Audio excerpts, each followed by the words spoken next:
7वीं से 12वीं शताब्दी और किसी किसी बुक में 8वीं से 12वीं शताब्दी के काल को राजपूत काल के रूप में व्यक्त किया गया। तो राजपूतों से संबंधित कई बिंदु थे जिसे हम लोगों ने पिछले वीडियो में देख लिया था। आज के वीडियो में हम लोग देखेंगे प्रमुख राजपूत वंश, जो भारतीय इतिहास में प्रमुख राजपूत वंश हुए, उनसे जोड़ करके कुछ ऑब्जेक्टिव एग्जाम में पूछे जाते हैं। तो उन विशेष राजपूत वंशों को आज हम लोग देखेंगे, उनसे जुड़े हुए जो महत्वपूर्ण बिंदु जिनसे प्रश्न बनते हैं उनको भी देखने का प्रयास करेंगे। साथ ही साथ कुछ अन्य बिंदु कि राजपूतों के काल के दौरान राजनीतिक स्थिति की क्या व्यवस्था थी, सामाजिक स्थिति क्या थी, आर्थिक स्थिति क्या थी, उस पर भी कुछ संक्षिप्त चर्चा जरूर करेंगे।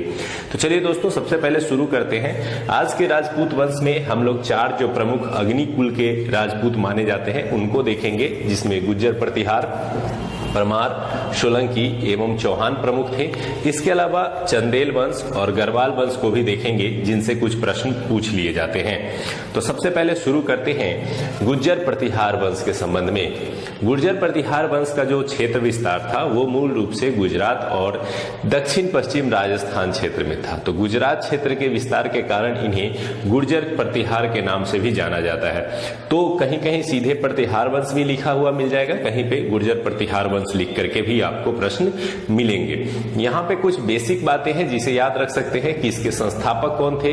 तो नागभट्ट प्रथम को इनके संस्थापक के रूप में देखा जाता है। हालांकि कुछ किताबें जो है वो हरिश्चंद्र को भी इसके संस्थापक के रूप में बताते हैं, लेकिन वास्तविक संस्थापक के रूप में अगर किसी को माना जाता है प्रतिहार वंश में, तो नागभट्ट प्रथम को ही इनके वास्तविक संस्थापक के रूप में देखा जाता है। अभी तक एग्जाम में जो प्रश्न पूछे गए उन प्रश्नों में भी नागभट्ट प्रथम ही इसका सही उत्तर रहा है।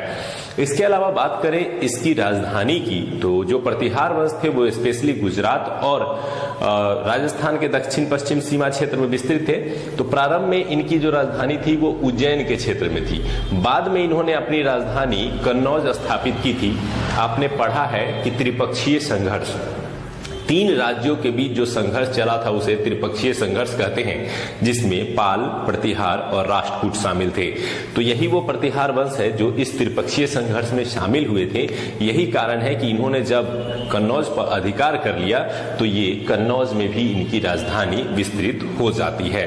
तो 2-3 पॉइंट अभी तक हम लोगों ने देखा जिसे आपको ध्यान रखना है कि गुज्जर प्रतिहार का सीमा क्षेत्र क्या था, इनके संस्थापक कौन थे और इनकी प्रारंभिक राजधानी और बाद में राजधानी कहां हुई थी। इसके अलावा बता दें कि इतिहास में कहा जाता है कि ये जो प्रतिहार वंश के राजपूत थे वो लक्ष्मण के वंशज थे। जो श्री राम के भाई थे लक्ष्मण, उनके वंशज थे और उन्हीं की जो लक्ष्मण जी का कार्य था वो श्री राम की पहरेदारी करना था, यानी द्वारपाल के रूप में वो काम करते थे। तो उसी से वर्ड निकला था प्रतिहार और उन्हीं के वंशजों को प्रतिहार कह करके संबोधित किया गया था।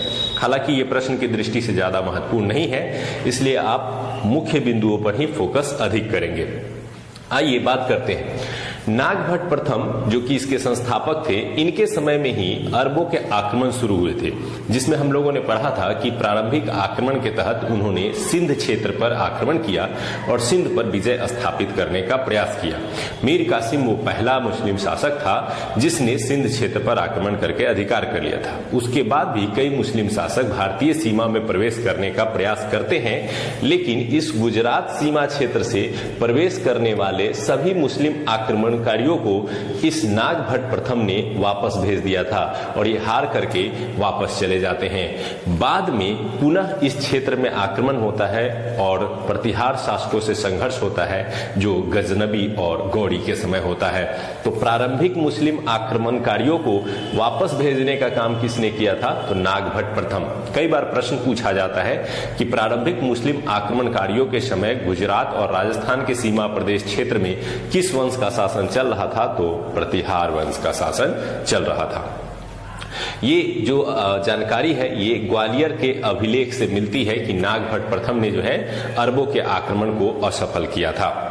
इसके अलावा इस वंश का एक प्रमुख शासक था जिसका नाम था वत्सराज। उसी के समय त्रिपक्षीय संघर्ष का प्रारंभ होता है और त्रिपक्षीय संघर्ष के क्रम में उसने पहले धर्मपाल को पराजित कर दिया और बाद में चल करके इस कन्नौज क्षेत्र पर अधिकार जो है वो हो जाता है। तो कन्नौज के लिए त्रिपक्षीय संघर्ष में सबसे पहले किसने पार्टिसिपेट किया था गुर्जर एवं प्रतिहारों की ओर से? तो वत्सराज ने सबसे पहले इसमें भाग लिया था। इसके अलावा इस वंश का एक प्रमुख शासक था नागभट्ट द्वितीय, जिसने अपनी राजधानी को उज्जैन से स्थानांतरित करके कन्नौज बनाया था। तो ये प्रश्न मैंने बताया कि बाद में कन्नौज राजधानी बन जाता है, तो किसके समय बनता है? तो नागभट्ट प्रथम। मिहिर भोज को याद रखेंगे, जो इस वंश का सबसे प्रमुख शासक माना जाता है, सबसे प्रतापी शासक के रूप में जाना जाता है मिहिर भोज। और मिहिर भोज के समय भी राजधानी कहां थी? तो उज्जैन ही थी। तो इसको लेकर के भी कई बुक में आपको ये मिल जाएगा कि मिहिर भोज के समय भी राजधानी कहां थी? उज्जैन थी। और इस वंश का सबसे प्रतापी शासक था। कई बार ये प्रश्न पूछा जाता है। इसका कारण ये है कि इन्होंने न केवल साम्राज्य विस्तार को आगे बढ़ाया था, बल्कि इन्होंने अपने साम्राज्य को सुदृढ़ भी किया था। इसी कारण से इन्हें सबसे प्रतापी शासक के रूप में देखा जाता है। ये विष्णु के उपासक थे और विष्णु के उपासक होने के कारण इन्होंने आदि वराह की उपाधि भी धारण की थी। तो एक क्वेश्चन पूछा जाता है कि प्रतिहार वंश में आदि वराह की उपाधि धारण करने वाला शासक कौन था? तो मिहिर भोज था। इसके अलावा इस वंश का सबसे अंतिम शासक कौन था? तो वो था यशपाल, जो इस वंश का अंतिम शासक बना था। तो आपको यहां से संबंधित कुछ प्रश्न जो है वो निश्चित रूप से याद रखने हैं। गुर्जर प्रतिहार वंश से संबंधित जो प्रमुख प्रश्न है ये आप याद रख सकते हैं। अब आते हैं कि जब प्रतिहार वंश का पतन होता है तो भारत के क्षेत्रों में जो गुजरात का क्षेत्र था, मध्य भारत का क्षेत्र था, कन्नौज का क्षेत्र था, वो अपने आप में स्वतंत्र होने लगता है। तो उन क्षेत्रों में कुछ नए राजपूत वंशों का उदय होता है, जैसे गढ़वाल वंश, इसका उदय होता है स्पेशली कन्नौज और यूपी के क्षेत्र में। परमार वंश, इसका उदय होता है मालवा के क्षेत्र में, मध्य प्रदेश और गुजरात के भाग में। और चालुक्य वंश जो गुजरात में ही मूल रूप से उदय होता है। तो इस तरह से आप इसे याद रख सकते हैं कि प्रतिहारों के पतन के बाद कई अन्य राजपूत वंशों का उदय इस क्षेत्र में हुआ, जिसमें गढ़वाल वंश, परमार वंश और चालुक्य वंश प्रमुख थे। आइए गढ़वाल